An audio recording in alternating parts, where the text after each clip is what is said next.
Hi. ഒരു YouTube channel തുടങ്ങുന്നതിനെ പറ്റിയിട്ട് actually ഞാൻ ചിന്തിച്ചിട്ടേ ഉണ്ടായിരുന്നില്ല. പക്ഷേ കഴിഞ്ഞ 1.5 ആഴ്ച, ഏകദേശം ഒരു 10 ദിവസത്തോളമായിട്ട് എൻ്റെ ലൈഫിൽ ഞാൻ അനുഭവിച്ചുകൊണ്ടിരിക്കുന്ന മെൻ്റലി ആൻഡ് ഫിസിക്കലി ഉള്ള ട്രോമ എത്രത്തോളം ആയിരിക്കണമെന്ന് നിങ്ങളെ അറിയിക്കാൻ വേണ്ടിയിട്ടല്ല, പക്ഷെ അതിൽ നിന്ന് ഞാൻ ഉൾക്കൊണ്ട കുറച്ച് പാഠങ്ങളുണ്ട്.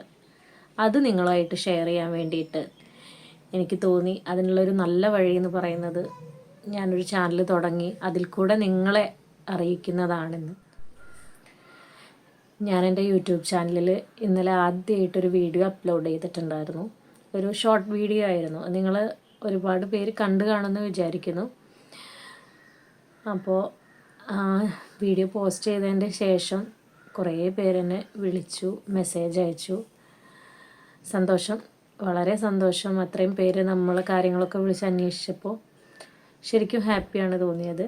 പക്ഷേ അതിൽ കൂടുതൽ പേരും വിളിച്ചിട്ട് ചോദിച്ചത് എന്താണെന്ന് വെച്ചാൽ, എന്തെങ്കിലും മുഖത്ത് അപ്ലൈ ചെയ്തിട്ട് വന്നതിൻ്റെ വല്ല റിയാക്ഷൻ ആണോ എന്നായിരുന്നു. ആക്ച്വലി അവരെയും കുറ്റം പറയാൻ പറ്റില്ല, കാരണം ഞാൻ ആ വീഡിയോയുടെ എവിടെയും ഞാൻ അതിൻ്റെ ഒരു തരത്തിലുള്ള ക്ലാരിഫിക്കേഷനും കൊടുത്തിരുന്നില്ല എന്നുള്ളത് സത്യമാണ്. ഏകദേശം 1.5 ആഴ്ച മുൻപ് എനിക്കൊരു ആക്സിഡൻ്റ് ഉണ്ടായി. ഒരു കുക്കർ ആക്സിഡൻ്റ് ആയിരുന്നു. എൻ്റെ കിച്ചണിൽ തന്നെയാണ് ഉണ്ടായിട്ടുണ്ടായിരുന്നത്. അതിനോടനുബന്ധിച്ച് കുറച്ച് ദിവസങ്ങളായിട്ട് ഞാൻ അനുഭവിച്ചുകൊണ്ടിരിക്കുന്ന ഒരുപാട് പ്രശ്നങ്ങളുണ്ട്. അതികഠിനമായ 1.5 ആഴ്ചയായിരുന്നു കഴിഞ്ഞു പോയത്.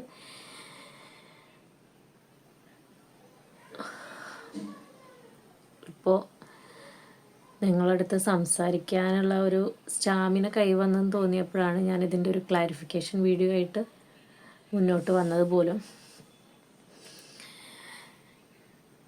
അപ്പോൾ എന്താ ആക്ച്വലി ഉണ്ടായതെന്ന് വെച്ചാൽ, കിച്ചണിൽ ഞാൻ സ്റ്റൗവൊക്കെ ഓഫ് ചെയ്തിട്ടുണ്ടായിരുന്നു. പ്രഷർ റിലീസ് ചെയ്ത കുക്കറായിരുന്നു. സ്പൂണ് വെച്ച് ഞാൻ ആദ്യം പ്രഷറൊക്കെ റിലീസ് ചെയ്തിട്ടുണ്ടായിരുന്നു. പിന്നെ നമ്മൾ തിരക്ക് കൂടുമ്പോൾ ചെയ്യുന്ന കാര്യങ്ങളാണ്. അതിൻ്റെ വെയിറ്റ് എടുത്തിട്ട് ഞാൻ താഴേക്ക് ഇറക്കി വെച്ചു.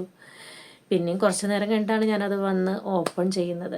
അപ്പോൾ വെയിറ്റും എടുത്ത് വെച്ചിട്ടുണ്ടായിരുന്നു. പിന്നെ ഞാൻ ഫുൾ എയറും റിമൂവ് ചെയ്തിട്ടുണ്ടായിരുന്നു. അപ്പോൾ എൻ്റെ മൈൻഡിൽ പ്രഷർ ഫുൾ പോയി കാണും എന്ന് തന്നെയായിരുന്നു. അപ്പോൾ ഞാനൊന്ന് തുറക്കാൻ ശ്രമിച്ചപ്പോൾ അല്പം ടൈറ്റ് ഉണ്ടായിരുന്നു, സത്യമാണ്. ഞാൻ പക്ഷേ കുറച്ച് ബലം പ്രയോഗിച്ചു. തുറന്നത് മാത്രം ബലം പ്രയോഗിച്ച അറ്റ് ദ മൊമെൻറ്റ് എനിക്ക് ഓർമ്മയുണ്ട്. പിന്നെ കുറച്ച് സമയത്തേക്ക് ഫുൾ ബ്ലാങ്ക് ആയിരുന്നു. അതിലുണ്ടായിരുന്ന കറി മൊത്തം എൻ്റെ മുഖത്തേക്ക് അടിച്ചുകൊണ്ട് കയറുക ചെയ്തത്. ഭയങ്കര, ഞാൻ ശരിക്കും ഞെട്ടിപ്പോയി. എന്താണ് ചെയ്യേണ്ടതെന്ന് കുറച്ച് സമയത്തേക്ക് എനിക്ക് ഒന്നിനെ പറ്റിയിട്ടും ആലോചിക്കാനുള്ള സമയം ഉണ്ടായിരുന്നില്ല. അവിടെ നിന്ന് ഇങ്ങോട്ട് ഇപ്പോൾ ഒരു 2-3 ദിവസം വരെ വളരെയധികം സ്ട്രഗിൾ ചെയ്ത ഒരാഴ്ച തന്നെയായിരുന്നു. ഇത്രയും സ്ട്രഗിൾ ചെയ്ത് ഒരു വീഡിയോ ഷൂട്ട് ചെയ്തിട്ട് എന്തിനാണ് അത് പബ്ലിക്കിൻ്റെ മുന്നിലേക്ക് എത്തിക്കുന്നതെന്ന് പലരും ചിന്തിച്ചേക്കാം. പക്ഷേ എൻ്റേതൊരു ഒറ്റപ്പെട്ട സംഭവമല്ല. നമ്മുടെ കിച്ചണിൽ ആർക്ക് വേണമെങ്കിലും എപ്പോൾ വേണമെങ്കിലും സംഭവിച്ചേക്കാവുന്നതാണ്.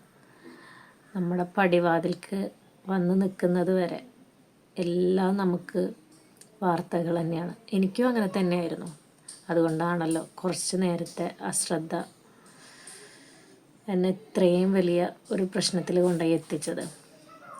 എനിവേ, ഇതിൻ്റെ അപകട സാധ്യതകളെക്കുറിച്ചും അതേപോലെ ഇതിൽ നമ്മളെടുക്കുന്ന പ്രിക്വേഷനെ കുറിച്ചും അതേപോലെ ലഭ്യമായ എല്ലാ ട്രീറ്റ്മെൻറ്റിനെ പറ്റിയും, പിന്നെ ഞാനെടുത്ത skin cares, medicines, after care, എല്ലാതും നിങ്ങൾ ആവശ്യപ്പെടുന്ന ഉൾക്കൊള്ളിക്കാൻ കഴിയുന്ന ഒരുപാട് വിഷയങ്ങൾ നമുക്കുണ്ട്. നമുക്ക് മുന്നിലൂടെ ഒരുപാട് വിഷയങ്ങളുണ്ട് ഈ ഒരു സബ്ജക്റ്റുമായിട്ട് റിലേറ്റഡ് ആയിട്ട്.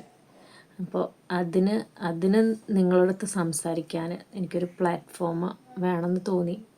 അങ്ങനെയാണ് ഈ ഒരു യൂട്യൂബ് ചാനൽ എന്നൊരു ആശയം വരുന്നത്.